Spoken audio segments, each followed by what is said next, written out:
After listening to this track, how do you feel? Perhaps I may have taken you into another dimension. Yes, this is the power of sound. Since ancient times, sages and saints have known what science is only beginning to understand, that sound is not just vibration, it is creation. In this journey, we explore how divine sound like Nad, Mantra, Kirtan can awaken something far beyond the mind. Let the sound carry you, not just to a new place, but to a deeper version of yourself. Namaskar, I am Monica. Today I would like to share some insight with you about sound. While everyone is familiar with sound, very few are aware of its deeper meaning and the profound impact it has on our lives, especially from a spiritual perspective. There are two kinds of perspective, ancient, that is spiritual, and the modern, scientific.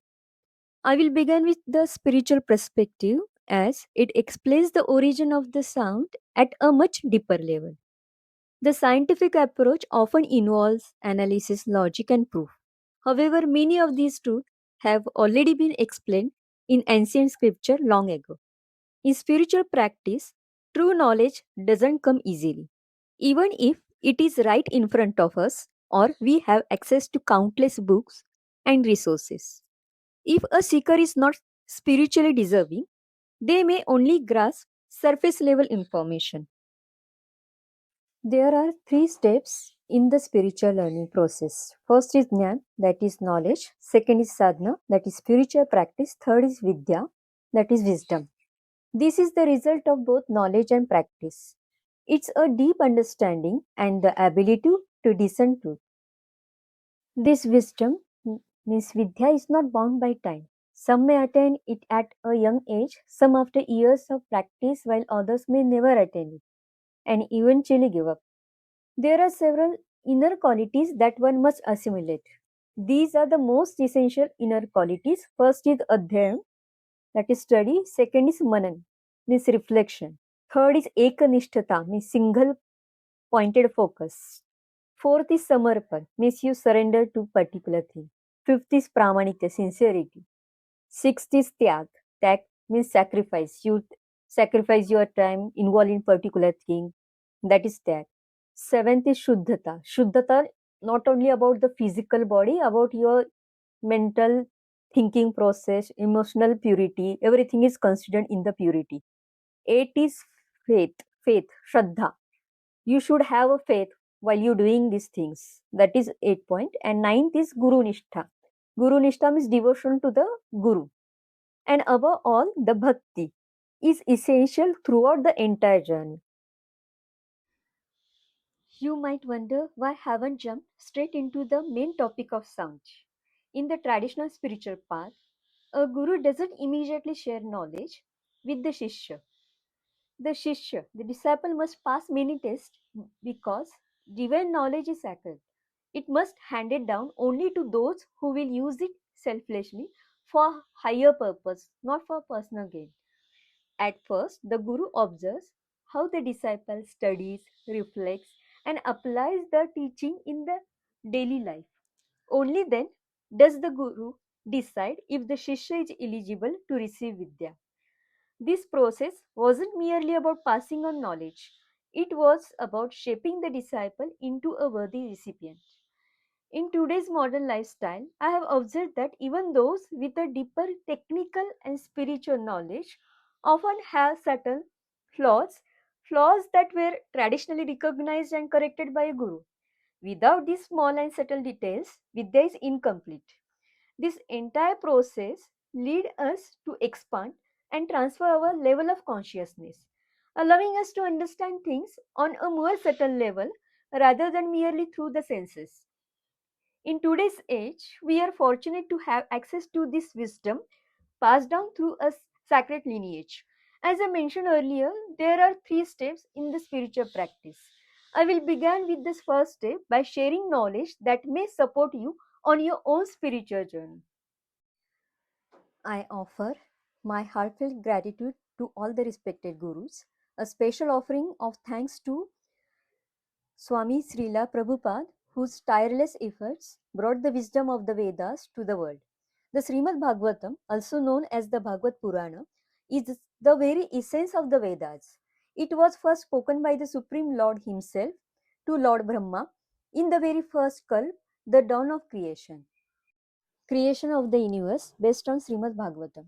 Before the creation of the universe, Bhagwan, the supreme being, full of all powers, existed alone. Everything else was merged within him.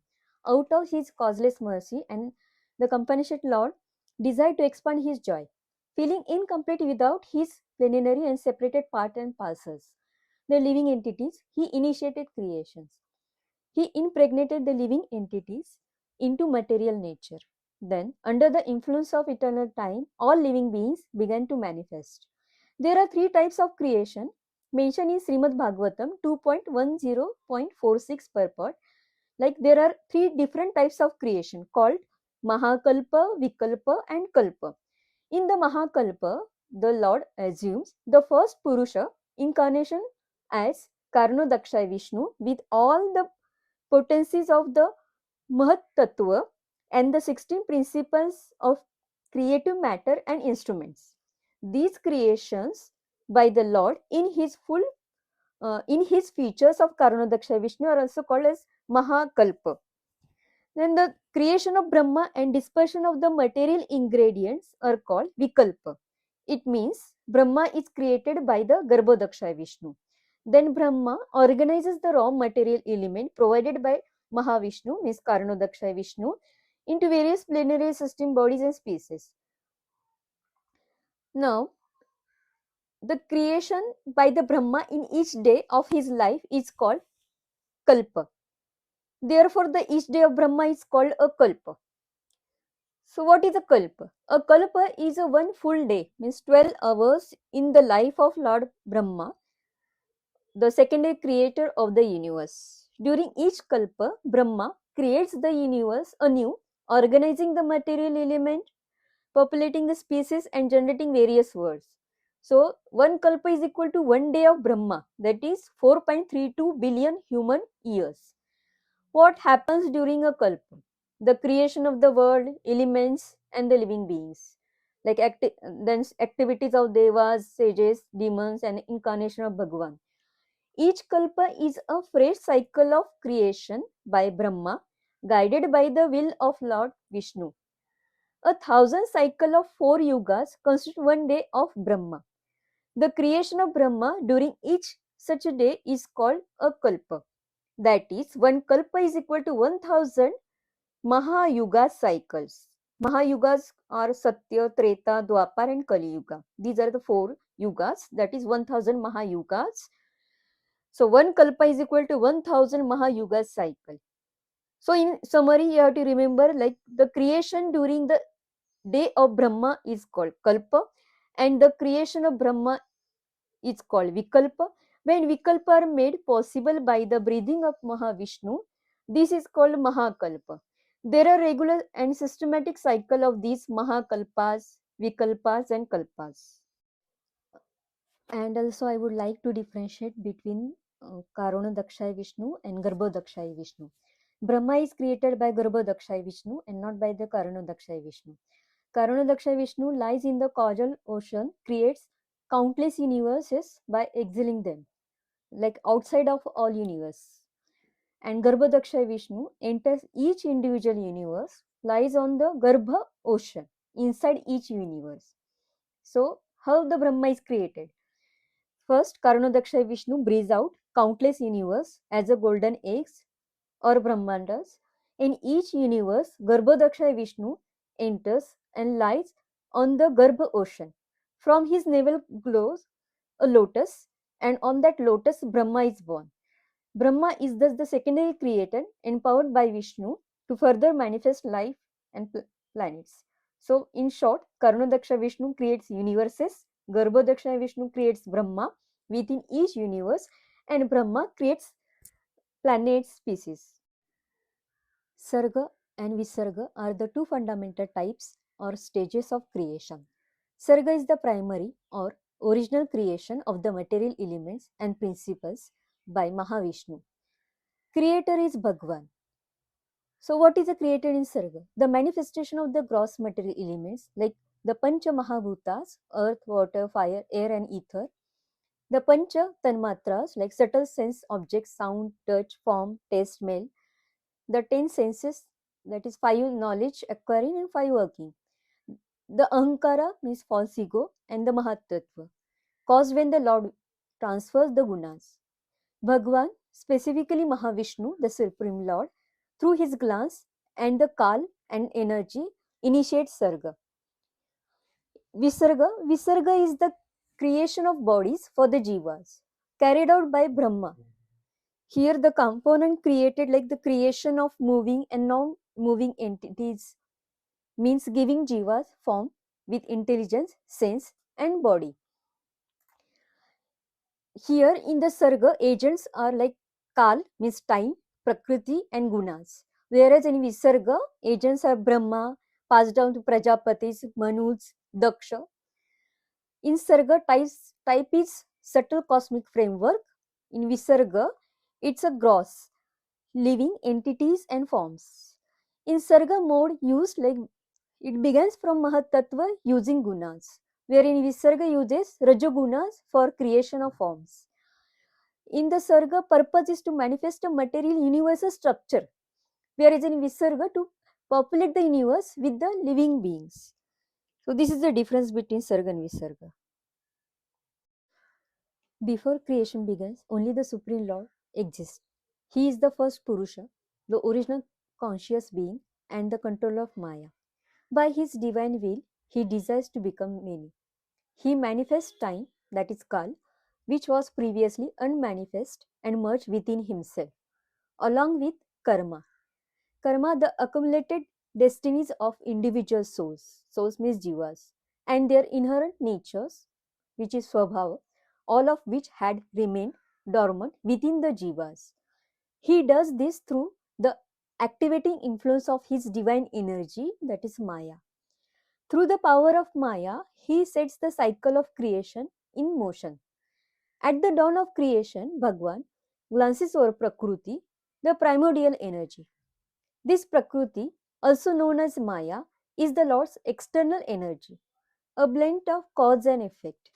This energy of the Lord is also known as Pradhan, in which the modes are in a state of equilibrium. Pradhan is dormant state where modes are inactive. Pradhan is the unactivated state of Prakriti or material nature, where 3 modes are present but not yet interacting. These modes means gunas of pradhana like sattva, rajas and tamas, but in perfect equilibrium.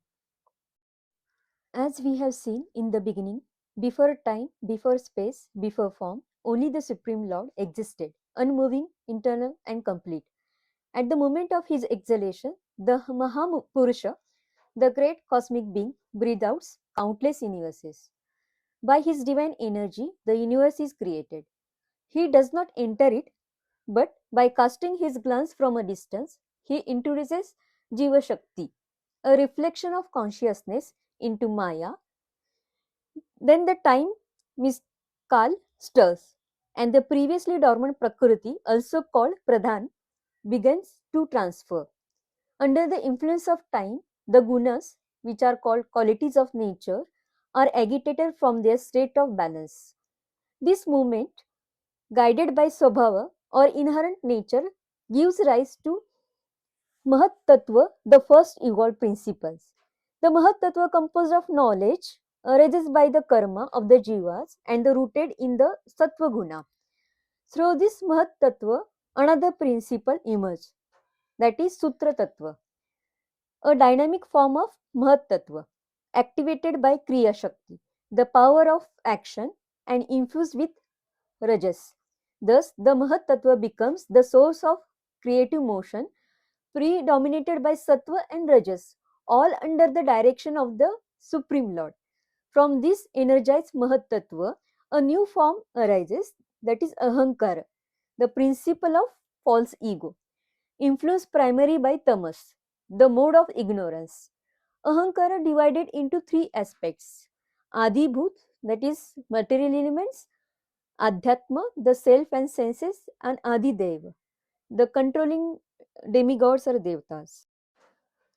Ahankar is the shelter of Adhibhut, Adhyatma and Adhideva and transfers the gross elements, senses, mind and sense devtas.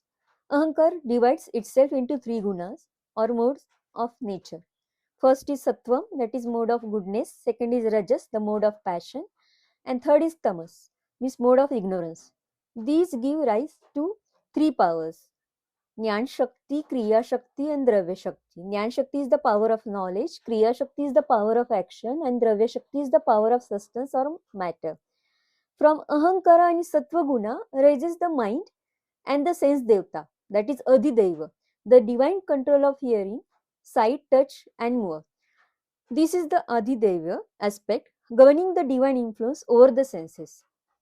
From Ahankara and Rajas arises the five knowledge senses, that is eyes, ears, nose, tongue and skin, and the five action senses, that is speech, hands, legs, genitals and anus.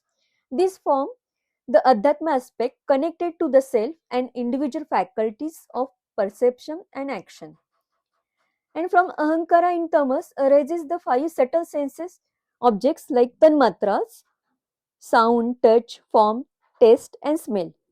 And from them the five gross elements means Pancha Mahabhutas like ether, that is Akash, air, Vayu, fire, Agni, water, Aap and earth means Prithvi.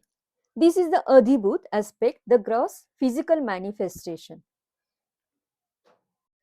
As shown in this chart, Karanodakasayi Vishnu, the first Purush, glances upon his Maya Shakti or Pradhan, in which the three modes of nature are initially inactive. With his glance infused with Kal, that is time, Karma and Swabhava, the modes of nature, Sattva, Rajas and Tamas are set into motion. The first product of this activation is the Mahat Tattva, predominated by Sattva.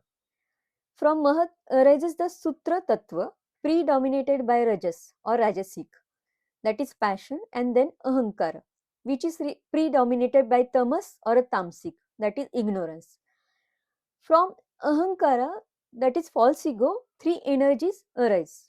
Ahankara gives rise to three fundamental powers we have seen earlier, like first is Jnana Shakti, the power of knowledge, second is Kriya Shakti, the power of action, and third is Dravya Shakti, the power of substance or matter. These emerge through the three modes of nature, means gunas. From Ahankara in Sattva Guna, the mode of goodness, arise the mind and the sense deities, means Adhideva, the divine control of the senses. From Ahankara in Rajagunas, means mode of passion, arise the knowledge of acquiring senses, Jnanendriya, and action performing senses, Karmendriyas, forming the Adhyatma aspect, the individual living being. And from Ahankara in Tamoguna, that is mode of ignorance, arise the five subtle sense objects, which is called Tanmatras, and from them the five gross elements, Pancha Mahabhuta, forming the Adhibhuta aspect, the material world. From the darkness of false ego, known as Tamsic Ahankar, emerges the beginning of physical creation. The first of the five gross elements to manifest is Akash, that is sky or space. But before space itself arises, its subtle essence manifests, that is sound.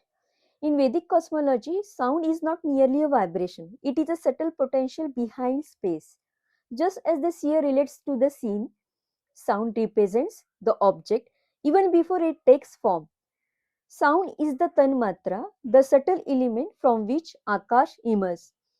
The five fundamental elements are space, which is Akash, air, that is Vayu, fire, which is Agni, water, which is Aap, and the earth, means Prithvi. It is said that the sound is the tanmatra, subtle essence, is created first, followed by the elements of space, means Akash. However, the sound is the subtle quality inherent in space. Tanmatras are considered the subtle essence of the five sensory perceptions. They are not the physical senses themselves, but the primordial potentials that give rise to them.